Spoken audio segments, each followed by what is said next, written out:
Hello everybody, it's Vertical Sandwich. I had to take my overshirt thing off because, it's warm here in the house. It's not outside, there's tons of snow and stuff.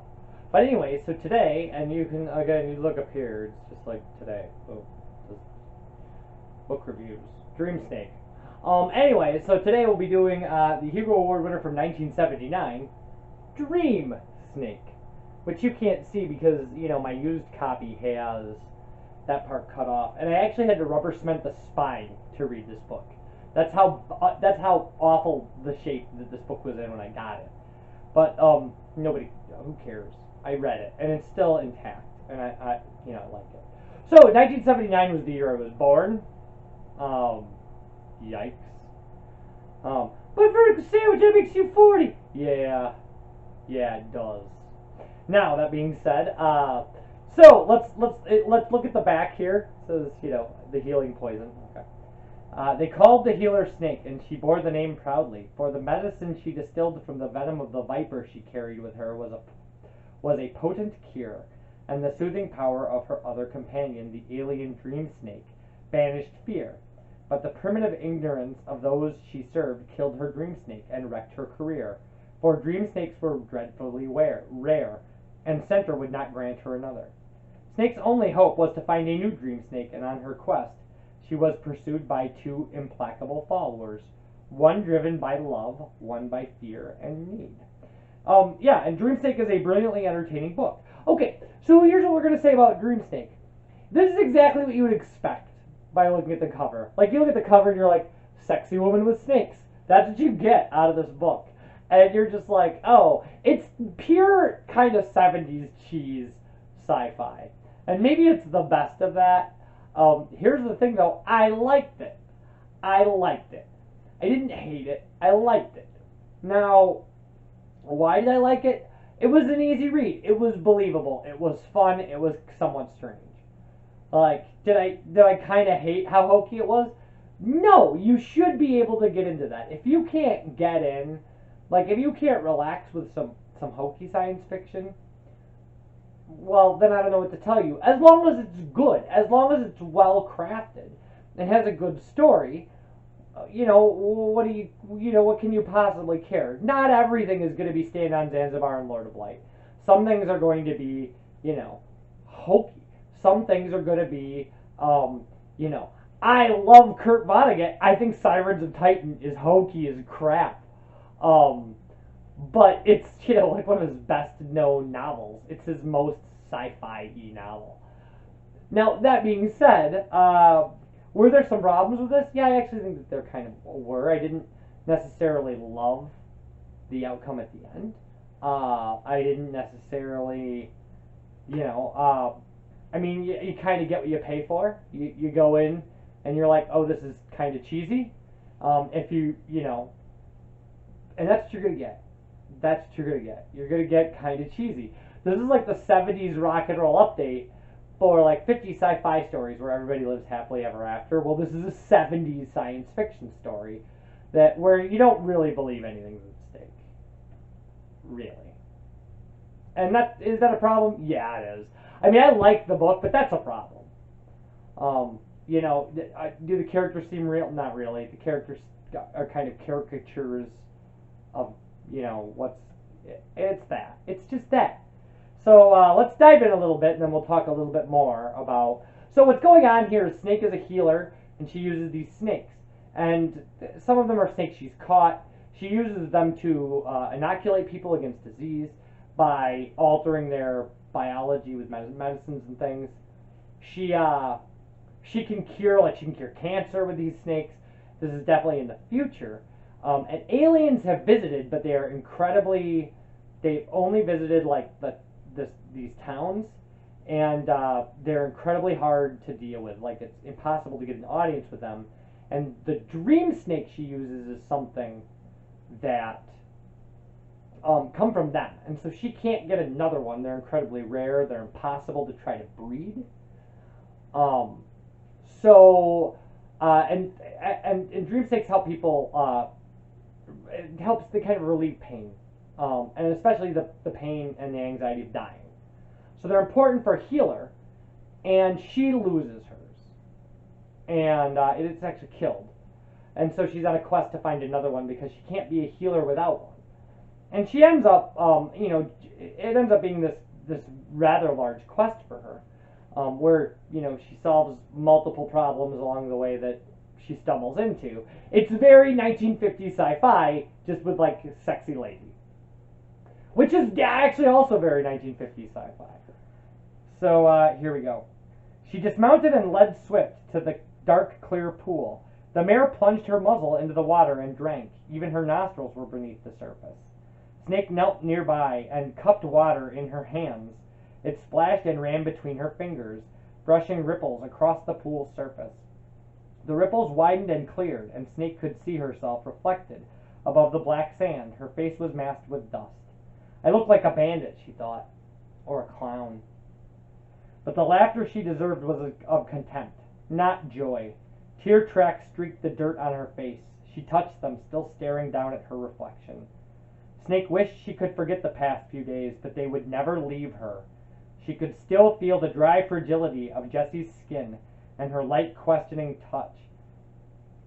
She could still hear her voice, and she could feel the pain of Jessie's death, which she could do nothing to prevent and nothing to ease. She did not want to see that pain or feel it again. Plunging her hands into the cold water, Snake splashed it across her face, washing away the black dust, the sweat, and even the tracks of her tears.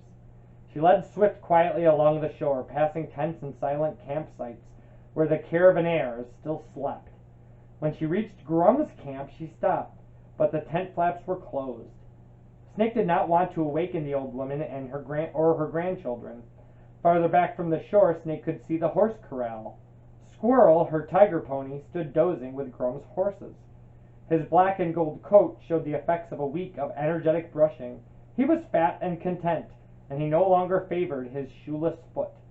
Snake decided to leave him with Grum another day, and disturb neither the tiger pony nor the old caravaner this morning.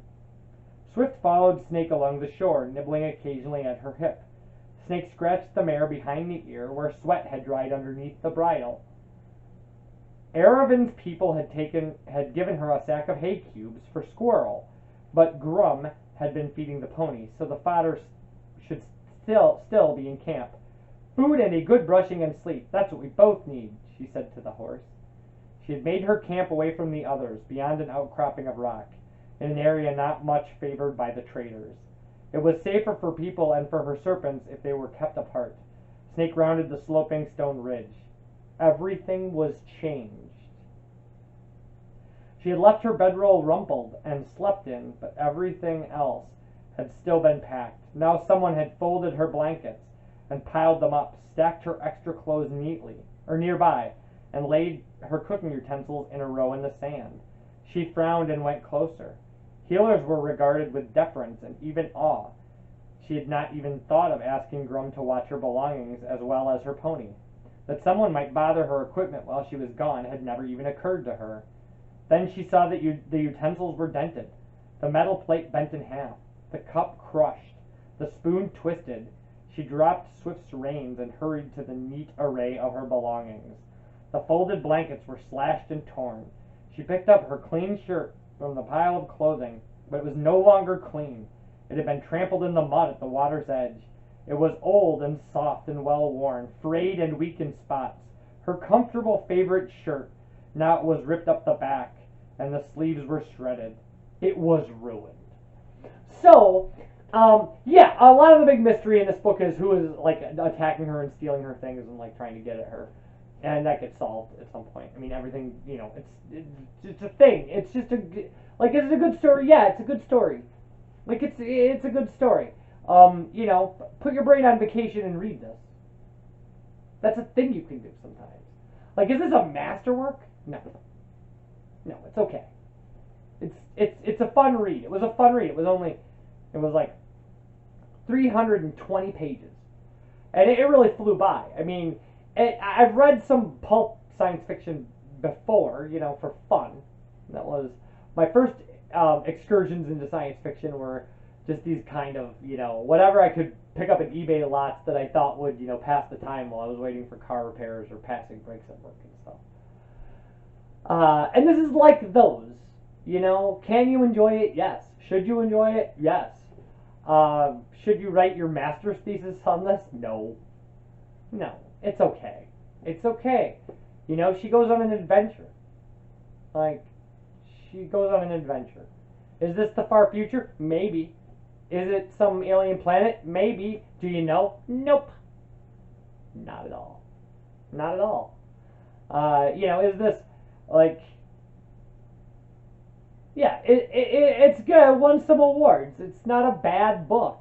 It's well written. You will not fault the writing. It's not, it doesn't seem very disjointed. It describes things very well. You get a very vivid idea of kind of like the desert mountain world she lives in and the places she travels around and what the people she meets are like and what giant cities are like and what small hamlets are like and what little outcropping villages are like. You get a good sense of the social order with healers and kind of government officials and like if there's a slave trade and how it works, like all those things. And you know, in the middle is this like, you know, sexy snake lady. And you know, you can like that. I mean, it's okay to like this book. I did. Would I, you know, would I tell somebody they have to read this? No, not necessarily. It's good. It's not great. It's good. I liked it. I liked it. It was fun how kind of you knew exactly what you were getting the minute you opened it. Like the minute you look at the cover, you know exactly what you're getting. And that's fine. That's fine. At least in my opinion. But you should keep that in mind. If you want to read a masterpiece, read Lord of Light, read Stand on Zanzibar, read Dune.